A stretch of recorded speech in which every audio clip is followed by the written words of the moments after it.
Have you ever engaged in a serious debate over which is better, Harry Potter or Lord of the Rings? Have you ever played Smash or Pass using only characters from Star Wars and Marvel movies? If you answered yes to any of these questions, we have the podcast for you.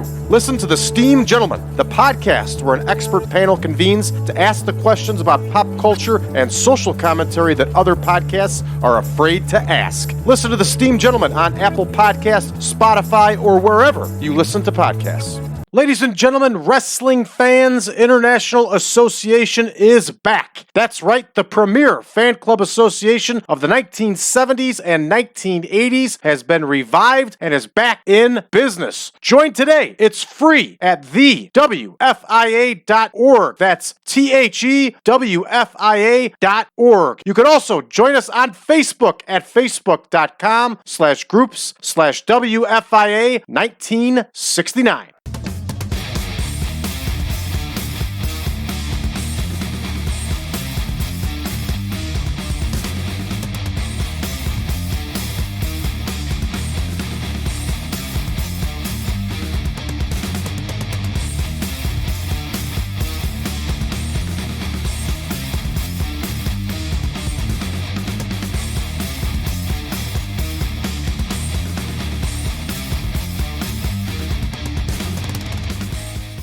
Welcome back, everybody, to Chronicles by Fleisch 1998 version.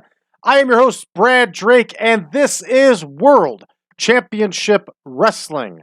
I thought that our 1987 WWF save was successful. This one has taken the numbers by storm. This has been our most popular series yet.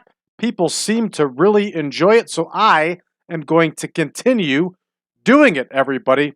So we are here in week 2 of May 1998. We have a hot feud going between Sting and the Macho Man Randy Savage over that World Heavyweight title. Hulk Hogan interfered in their last match, accidentally hitting the Macho Man, causing him to lose to Sting. What is going to happen at the next pay-per-view? And we are building our way to it.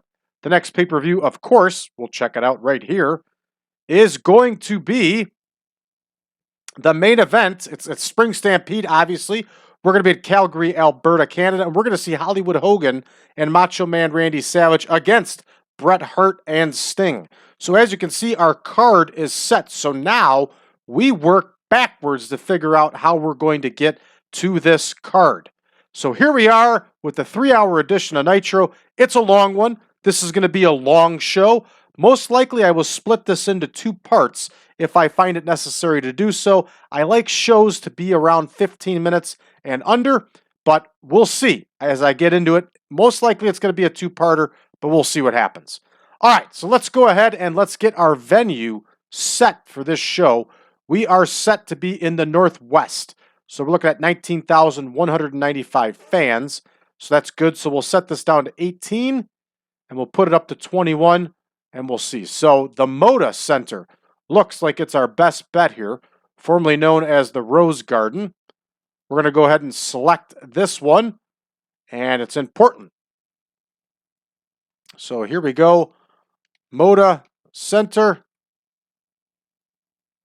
Portland, Oregon. I'm not going to take the time, everybody, to look up to see if this is actually the case for this venue in 1998. It may or may not have actually been in existence at this point, but we're going to roll with it because it's in the game. And at the end of the day, everybody, it's just a game. I know I take it too seriously at times, too. Let's take a look at our absent workers. Nobody but NWO Sting is out. For those of you that you may not know, it might not have been in the last show, Jim the Anvil Neidhart got seriously injured in the last show. He's going to be out for a year. I released him because that's kind of what WCW did. All right, Lex Luger showed up drunk. Not good. We're going to fine him. He's very unhappy. Sting's happy that we did it. Wyndham's happy. All right, Mike Enos needs to hang out more with Ric Flair. Lex Luger was another guy that did what he did outside of the ring, but when he showed up for work, he was straight.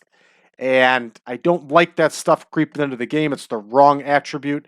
and I'm most likely going to edit that so it doesn't happen again. We didn't have Luger scheduled to wrestle on the show here, but we did have him scheduled to do a promo. So we're going to open this one up, everybody, with El Dandy against Blue Demon Jr. They're going to go 6 minutes. El Dandy versus Blue Demon Jr. And how could you forget that famous 1999 promo with Bret Hart when he talks about his upcoming bout, U.S. heavyweight title defense, and how he thought that El Dandy was a qualified competitor. How could one forget about that one? It was an all-time classic. I remember watching that live and almost spitting my drink out. I was laughing so hard. So here we go. Blue Demon Jr. is going to get the win here over El Dandy. And this one rolls on to our first promo, which is going to be Hollywood Hogan, Scott Hall, and Kevin Nash opening it up. They're setting up this main event here against Bret Hart and the Steiner brothers against Hall, Hogan, and Nash. We just had the Outsiders win the World Tag Team title from the Steiner brothers unexpectedly out of nowhere. It was the main event of Thunder. Ooh, check this out. This is recorded ahead of time. So, the Outsiders are not the World Tag Team Champions yet. They are, but they're not on television. So we're going to keep this promo to set up our main event.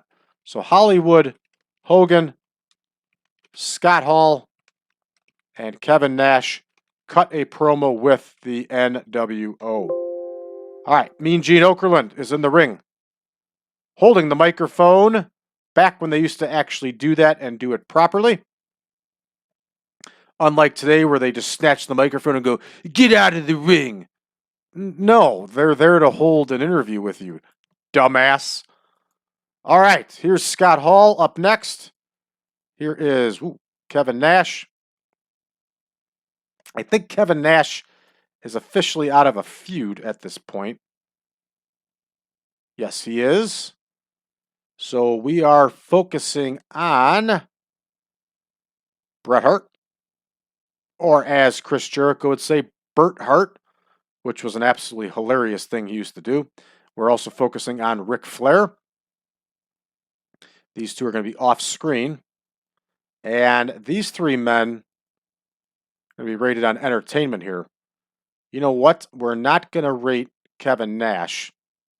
We're not going to rate Gene Okerlund. All right. Now, I like to kick in a couple NWO members because this helps them get over. And in this case, we need to get the Great Muta over. So we're going to have the Great Muta on the sidelines, and we're also going to have the Disciple in the interview too. They're not going to be rated, but they are going to be there. So this is a successful formula here and should go very well. All right, up next here, we are going to have Wellington against Bryan Adams. We're going to have ourselves a squash match here, which is important to have. Wellington versus Adams. We're still working hard to get Bryan Adams over.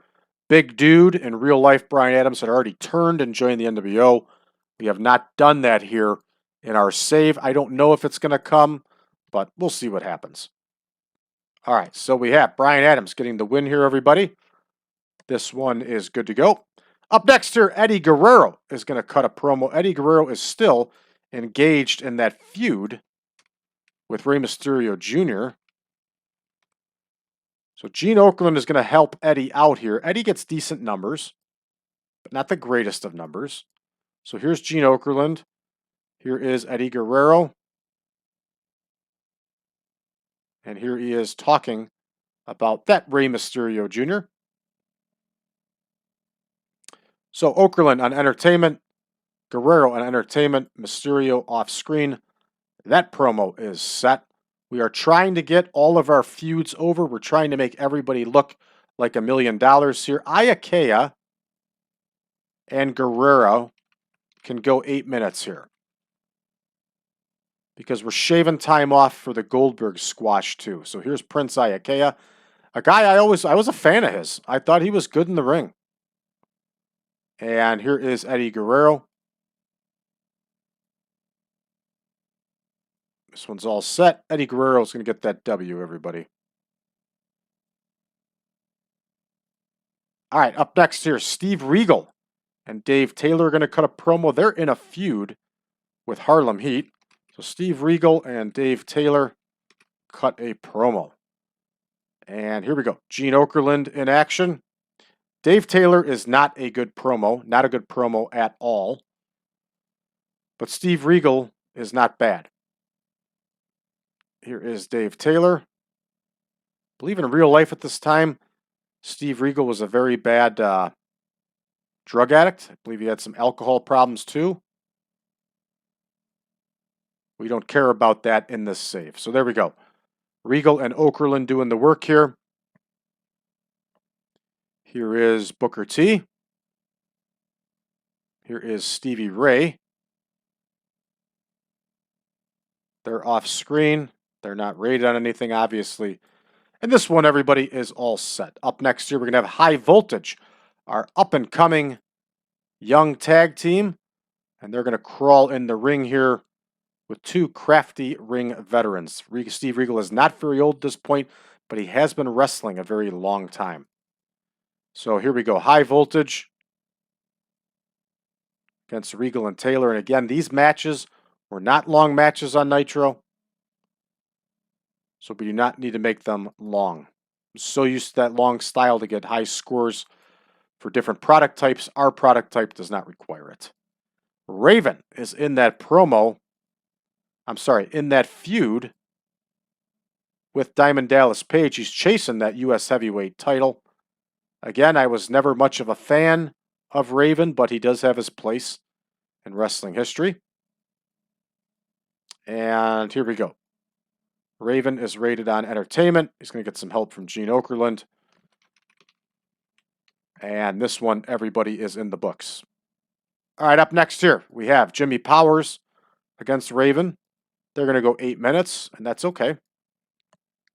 Powers versus Raven. I always liked Jimmy Powers. I thought Jimmy Powers always looked good, and I thought he was always in top shape, and I thought he was good in the ring. He kind of became an enhancement guy at this point for WCW. Won a lot on the B shows and C shows, but anytime he was on Nitro, he was doing the job for somebody. And I think he was perfectly fine with that at that point in his career. And, you know, when you hit the 40s and late 30s, especially in the 90s, that's fair. All right, here is Curt Hennig. Curt Hennig cuts a promo. So here we have Gene Okerlund. And Curt Hennig is over in the save. So he is cutting good promos. So here's Curt Hennig. Who's he in a feud again with? Hennig's in a feud with Luger. So he can talk about Luger. He can't even talk about Luger because Luger's not there. This is kind of a waste here, but what am I going to do? We'll have him get over other NWO members. So let's put Tenzan in there with him. Let's put Buff Bagwell in there with him. Let's put Conan in there with him. And let's put Scott Norton in there with him. All right. Curt Hennig Entertainment. Let's even get Okerlund in on the action here. All right, so this one is booked. And next we're going to see Mark Mercedes against Bill Goldberg. Now going to be another 3-minute squash here. So we have Mercedes versus Goldberg. And here is Mark Mercedes. Here is Bill Goldberg, who's on absolute fire. And we are doing it right with him. He just continues to win. All right, so that one is in the books. Just a little over half over our card here. All right, Chris Jericho. Just going to cut his promo. And here is Gene Okerlund.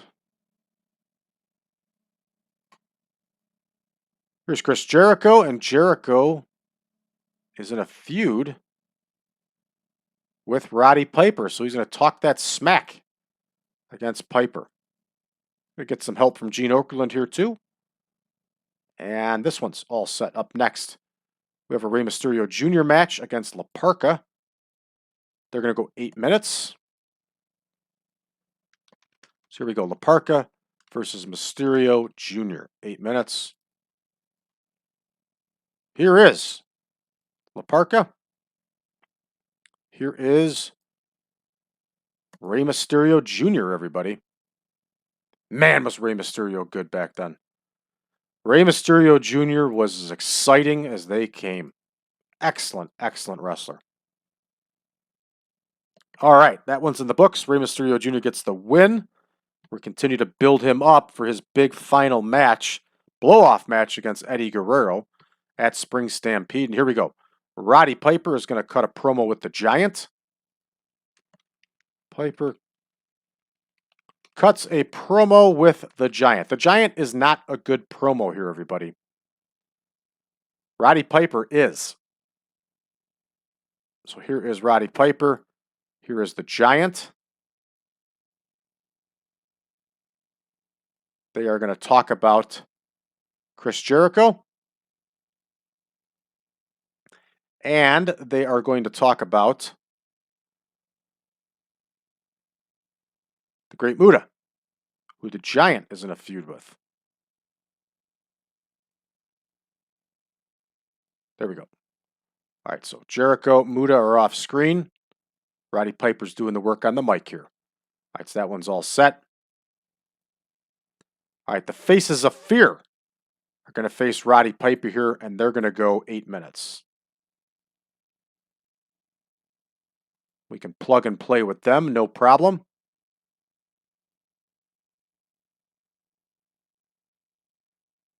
And here we go. Where is Roddy Piper and the Giant? Giant Piper, right in front of me, right below the Faces of Fear. Double check that they're going 8. They are.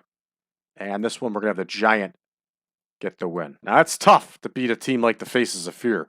But when you have a Giant, it's no problem. All right, so that one's going to be booked. Everybody, we are past 16 minutes here on this episode. So I'm going to go ahead and shut it down here. And we are going to come back and finish up with the next episode. So thank you for tuning in, everybody. For those of you that are new to the channel, please hit that subscribe button and drop us some messages below. Let us know what you think of the shows so far, how you found us, and just be happy to hear from you. For those of you looking for more, you can find it over on Patreon, patreon.com/PowerCast Network. There you will find access to our show early and ad-free. You will get access to all of our spreadsheets.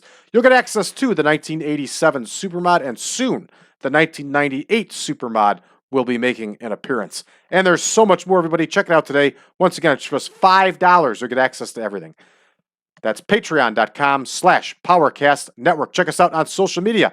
Facebook.com/group/1987 Supermod. Over there, we have some good conversation. You can also get a free, outdated version of the 1987 Supermod. Last but not least, everybody, check out Wrestling Fans International Association today. It is free to join, and it is thewfia.org. Thanks, everybody. We'll see you next time.